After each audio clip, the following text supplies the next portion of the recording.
Bismillahirrahmanirrahim. Assalamualaikum warahmatullahi wabarakatuh. Jumpa lagi di channel Rusky Bikatra, salah satu channel yang akan selalu berbagi serta mengupas tuntas tentang ilmu seputar peternakan entok. Apa kabar Anda hari ini? Mudah-mudahan bagi teman-teman yang memang sudah subscribe dan sudah bergabung dengan channel ini, maupun buat teman-teman yang memang baru menemukan channel ini, saya doakan untuk semuanya dalam keadaan sehat walafiat, murah rezeki, serta dimudahkan dalam segala urusannya. Amin ya robbal alamin. Nah, ngomong-ngomong, bagi teman-teman yang memang baru menemukan channel ini, sekali lagi saya ingatkan untuk klik terlebih dahulu tombol subscribe sebelum meninggalkan video ini. Lalu sempurnakan dengan klik tombol lonceng notifikasinya juga, agar nanti teman-teman bisa menerima notifikasi atau pemberitahuan video-video terbaru dari Rusky Bikatra. Baik, kita akan lanjut ke tema pembahasan kali ini ya teman-teman. Nah, beberapa waktu yang lalu teman-teman, saya sempat membaca salah satu komentar, lagi-lagi salah satu komentar dari sahabat kita, yang mana pertanyaan ini sangat luar biasa sekali dan sangat menarik sekali untuk kita bahas, karena memang ini mengandung banyak manfaat ya kalau kita bahas. Jadi pertanyaannya cukup simpel dan singkat. Bagaimanakah cara kita untuk sukses di peternakan entok skala rumahan dengan menggunakan pakan-pakan dari alam? Tentu saja ini akan sangat menarik toh untuk kita bahas. Nah, jadi silakan teman-teman simak sampai selesai video ini agar tidak gagal paham, khususnya untuk sahabat kita yang kemarin bertanya tentang ini. Jadi cara untuk sukses atau cara mendapatkan kesuksesan di dalam usaha peternakan entok rumahan ya, dengan menggunakan pakan pabrikan maupun dengan menggunakan pakan-pakan dari alam, tentu saja sangat mudah sekali ya, sangat mudah saya katakan. Karena beternak entok itu tidak perlu ribet ya. Terkadang kita sendiri yang membuat ribet. Entok adalah salah satu unggas paling mudah, paling kepenak ya, paling nurut. Apalagi dari segi pakan, entok ini rajanya gampang, rajanya ceroboh. Dikasih makan apa saja entok itu mau ya. Nah, yang nalar itu kita. Jadi kita jangan kasih makan entok-entok kita dengan pakan-pakan yang berbahaya, karena entok ini dikasih makan apa saja mau ya. Nah, kemudian kita kembali ke tema. Jadi bagaimana cara kita untuk bisa sukses di peternakan entok rumahan dengan menggunakan sumber pakan dari alam? Tentu saja yang sudah saya lakukan dan sudah saya terapkan selama ini ya teman-teman, bahwa 90% saya beternak dengan menggunakan dua sistem ya, dan 90% saya menggunakan pakan-pakan dari alam. Nah, seperti yang kita lihat bersama di layar kaca ya.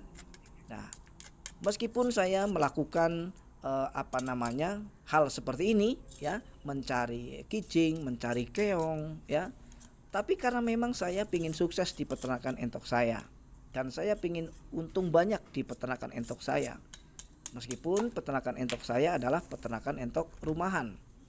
Nah, jadi kuncinya ya, untuk kita bisa sukses dalam peternakan rumahan ya, khususnya adalah ternak entok ya, seperti yang sudah saya sampaikan tadi, itu sangat mudah. Yang penting yang pertama, kita harus tahu dulu pakan-pakan apa dari alam yang memang bisa digunakan untuk pakan mereka, tetapi juga aman ya teman-teman, karena semua jenis pakan itu sebetulnya entok itu doyan ya, tinggal lagi kitanya ya teman-teman, berbahaya atau tidak untuk entok-entok kita.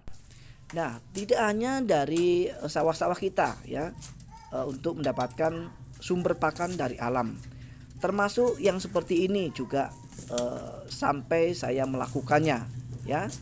Jadi pakan yang kita dapatkan seperti ubi ini teman-teman ya, singkong ini juga sangat baik sekali, sangat bagus sekali untuk kita berikan kepada entok-entok kita.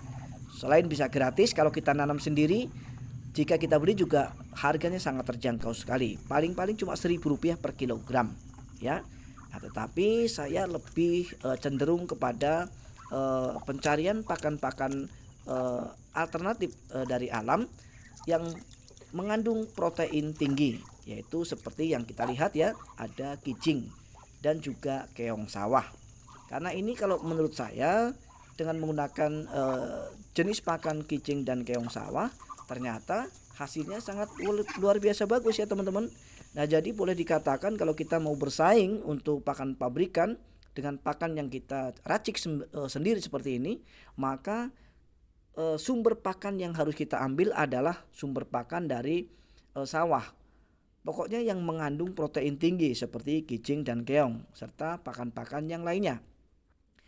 Tetapi bukan berarti hanya itu saja, hanya keong dan kijing saja yang bisa kita gunakan untuk pakan ternak entok kita ya. Di daratan juga kita bisa dapatkan sayur mayur ya, seperti yang bisa kita tanam adalah tanaman kates atau pepaya.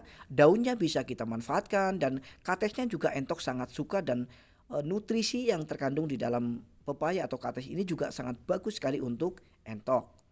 Nah, yang pertama untuk sukses dalam peternak entok adalah kita paham terhadap pakan-pakan dari alam yang bisa digunakan untuk pakan ternak entok kita dan tentu saja aman. Itu yang pertama. Dan kemudian yang kedua, agar kita sukses ya, kita harus memahami banyak hal ya di peternakan entok rumahan, termasuk dari pengenalan penyakit-penyakit yang ada pada entok ya, termasuk penyakit yang mematikan adalah mata biru.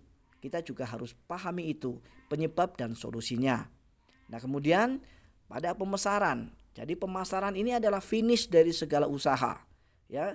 Akan percuma rasanya usaha yang kita lakukan ya, membesarkan entok, membuat entok cepat bertelur. Setelah mereka menetas kita kebingungan mau menjual kemana ya. Setelah entok besar, ketika kita beternak entok dengan menggunakan sistem pembesaran, ketika entok itu sudah besar, maka kita jangan bingung mau dijual kemana. Maka sebelum kita membuka usaha peternakan entok, meskipun skala rumahan, kita harus tahu terlebih dahulu tempat pembuangan, tempat penjualannya ya teman-teman. Nah, jadi sekiranya dengan video ini mudah-mudahan teman-teman akan terbuka pikiran dan hatinya, bahwa jangan kemudian kita mudah percaya bahwa peternak entok itu rugi, peternak entok itu tumpur ya. Nah, karena banyak sekali desas-desus yang menyatakan hal ini ya. Maka silahkan dicoba di rumah teman-teman, asal teman-teman rajin, asalkan teman-teman itu tidak malas untuk mencari pakan-pakan alternatif ya, yaitu sumber pakan yang bisa kita dapatkan dari alam. Insya Allah usaha peternakan entok teman-teman pasti tidak ada ruginya ya. Nah, ini berdasarkan pengalaman, bukan hanya analisa ya teman-teman, bukan hanya kira-kira, tetapi saya sendiri sudah melakukannya. Sehingga kuncinya yaitu kita tahu segala hal yang diperlukan oleh entok, termasuk pakan-pakan alternatif yang sifatnya gratis tetapi mempunyai nilai nutrisi yang tinggi untuk entok-entok kita. Nah, jadi perjumpaan kita kali ini kita akhiri sampai di sini. Mudah-mudahan meskipun singkat tetapi akan bermanfaat ya teman-teman. Kita akan berjumpa kembali di video-video Rizky Pikatra selanjutnya. Assalamualaikum.